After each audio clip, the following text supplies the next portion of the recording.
Maging negosyante ako basta porsigido at desidido ako.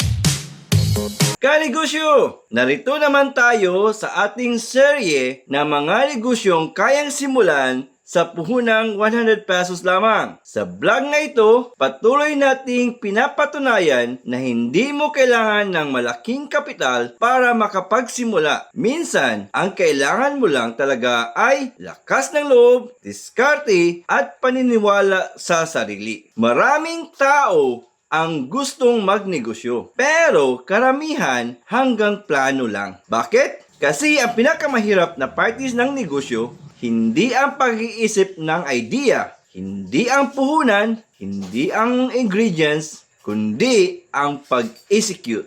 Yung unang hakbang, yung pagsisimula kahit natatakot ka, at yung pagninegosyo na kahit hindi sigurado ang resulta. Minsan, sabihin natin sa ating sarili kanegosyo na wala kasi akong kapital, wala akong gamit. Paano kung malulugi ako? Paano kung walang bumili? Pero kanegosyo, lahat ng successful na negosyante dumaan din dyan. Ang kaibahan lang, sila ay nagsimula. At kaya, ito ang purpose ng vlog na ito na encourage ko kayo na magsimula ng negosyo kahit sa maliit lang na puhunan. Kaya kanegosyo, ang produkto na ating gagawin ngayon ay paborito siya ng mga bata at ito ay ang corn dog. Pero lalagyan natin ng kakaibang twist para mas patok at mas exciting. So kanegosyo, ang ingredients po natin sa corn dog ay ito po.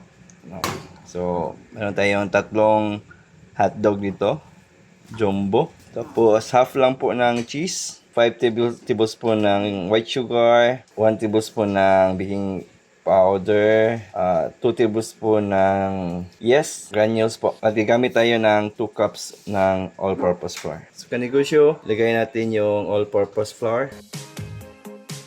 Ito kanegosyo, mayroon tayong 1 cup po ng lukewarm water. Dito po ilagay natin yung ating white sugar, lahat na po natin. Saka mix po natin. Hintayin po natin na ma-activate yung yes. So kanegosyo, pag ganito na po siya, it means na activate na po yung yes natin. At ito po ay unti-unti nating i-pour sa all-purpose flour natin. Okay?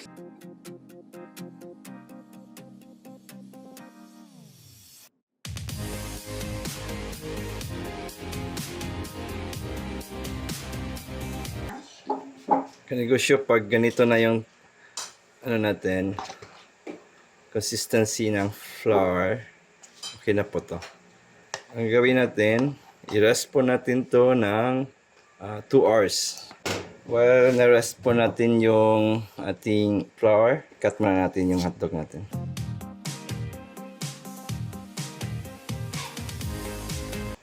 Ang gawa pala natin ay 2, 4, 6, 8.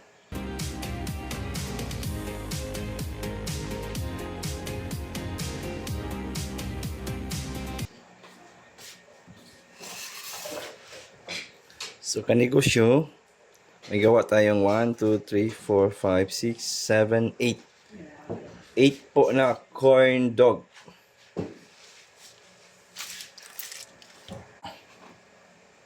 Ito po siya.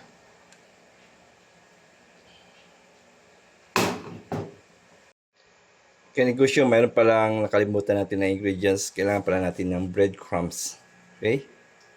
Breadcrumbs po.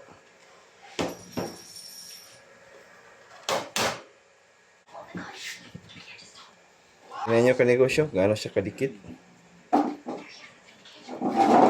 Ito po. Ang corn dog natin.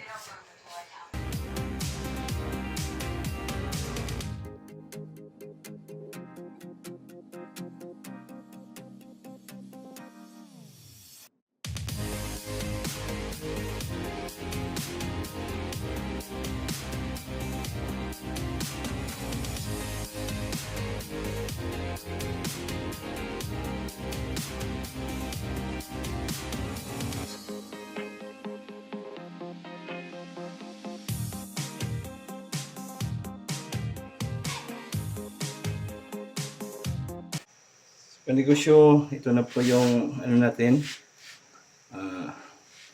Luluto na po tayo. So, ayan.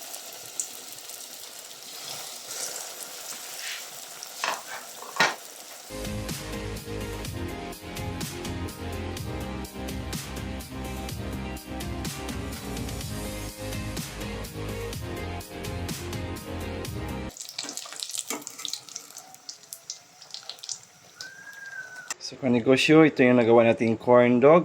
May nagawa po tayong 8 pieces po nito. Mostly, ang binibenta po ito ng 30 pesos each.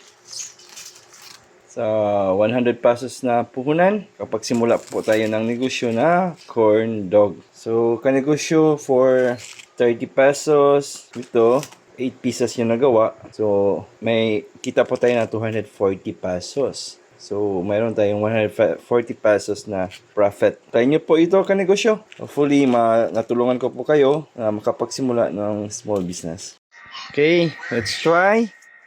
What's that, Joya? That's hot. Just wait. Gibi, eat.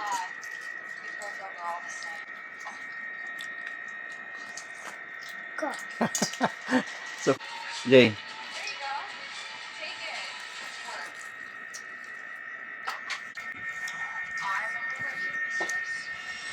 So yummy siya negosyo. Oh? Sulit po.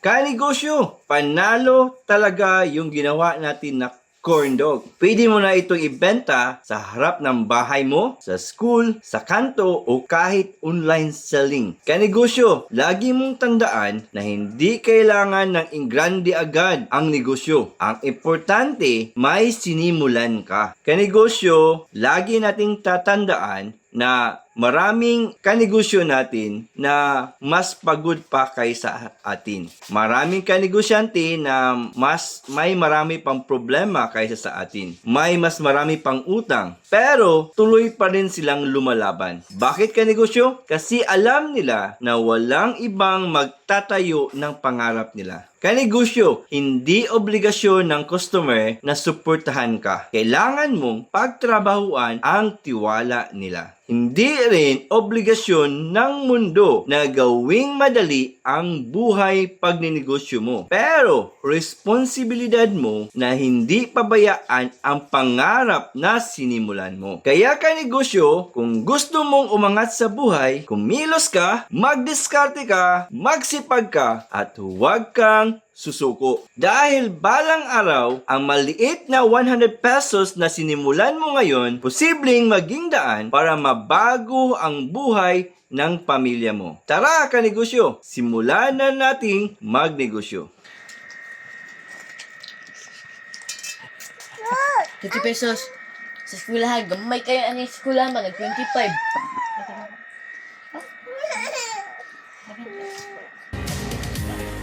So big, Raya? Huh? Okay, what's your comments? Sulit ba?